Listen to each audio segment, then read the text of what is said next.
the 9-yard sack there on the third down attempt from the 15. You line up at defensive tackle. Could you just kind of walk us through that situation and what you thought as you were closing in on Taj Boyd there? It was just a situation where our coach just told us to get to the football. He looked us all in the eyes in the first quarter and told us to be relentless to get to the quarterback. So we all just got to huddle around each other and start talking, man, we got to be relentless and get there. On that third down, we all just had that mentality of being relentless to get there. That third down just won't me getting to the quarterback. It was because my fellow defensive lineman gave pressure too, made him step up to me so I could get that sack.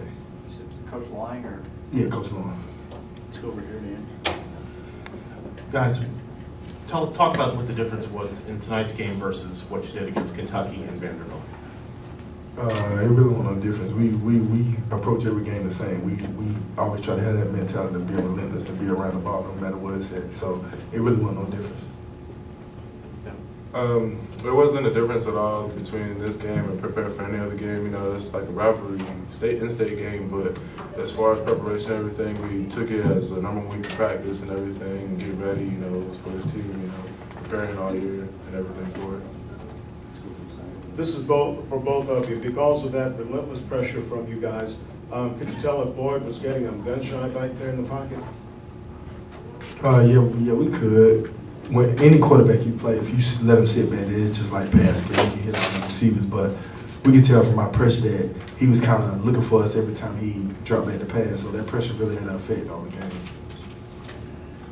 Yeah, we saw from previous games and stuff that we watched on film, comes in everything that you affect the quarterback. You know, they start getting nervous and everything, start making bad throws and stuff. And so pretty much it was the same thing that occurred tonight, essentially. You know, anytime you get near a quarterback, you start hitting them, getting near them, it affects them. So. Melvin, back here in the back, you talked during the week about you guys coming back for your 10 and 20-year reunion. You might not remember any other games, but you're going to remember beating Clemson. Talk about beating them 3 straight times and just winning the rivalry game. Yeah, no matter how many years down the road it is, we're going to come back and always remember that we beat Clemson 3 times in a row. So we can always say we was here, we owned the state of South Carolina when it came to football. So when it comes to 10, 20 years down the road, we're going to come back, we're going to always talk about this. How much did preparing for East Carolina and Auburn help you prepare for Clemson? How similar are those offenses? I would say their offense is similar. We wouldn't just say Clemson and Auburn. We prepared every game up to this point for Clemson. So we just try to get better every week, try to build a stepping stone for our program. We try to have a winning tradition around here. So I would say every game before this helped us prepare for this game.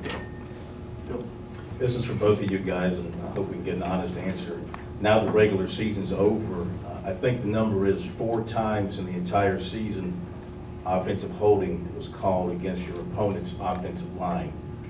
I just want to get the reaction from you 2 guys, having fought all those offensive linemen for 12 games, and I think like maybe around 700 snaps, 600 something snaps, and only 4 times you drew a holding call. I just say it's pretty much part of being in the SEC, essentially. You know, we know our coaches tell us all the time, you know, we get holding all the time, get held in practice and everything. That refs usually don't call it anyway, so we just pretty much had to play through it all 12 games of the season. Yeah, pretty much what he said. Holding is a part of football. Holding is one of the least calls that we got this year, so we never really try to focus on holding. If our coach always tells, if you play with your hands, they can't hold you. So we really didn't pay that any attention. Both you guys, as you watch film this week of Boyd and you noticed how drastically pressure affects, and obviously it affects everyone, but I presume you really noticed how much it affected him as a young guy. When both you guys were watching that film this week, you know, what were you thinking? Were you getting excited about the chance to be able to get back there, and just what about that? From watching film, we just seen that pressure kind of affected him, so we just kept telling each other, we got to put pressure on him. If we put pressure on him, that can lighten it up on our DBs. They won't have to have a hard chore of covering his hard. So we just looked at each other all week and told him we got to put pressure. Coach pretty much all throughout, you know, was telling us you affect the quarterback even if you don't get a sack or something. Just be in his face, just knowing that you're there pretty much will affect him at any point in time during the game. Melvin, do you also anticipate talking about 10 wins at the reunion when it comes? Oh yeah, of course. It ain't been done many times right here, so of course we're gonna talk about 10 wins, but we're not trying to only just get 10. We're trying to go out and get the 11 win in the ball game.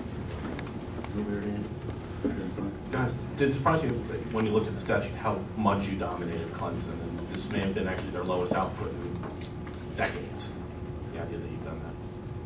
It really didn't surprise us much because that's what the ultimate goal was, to go out and dominate. We try to go out and dominate every football game from the line of scrimmage. Every time we go out on defense, we tell them if they can't gain a yard, if they can't score, they can't win. So it really didn't amaze us because we try to go out and dominate everybody.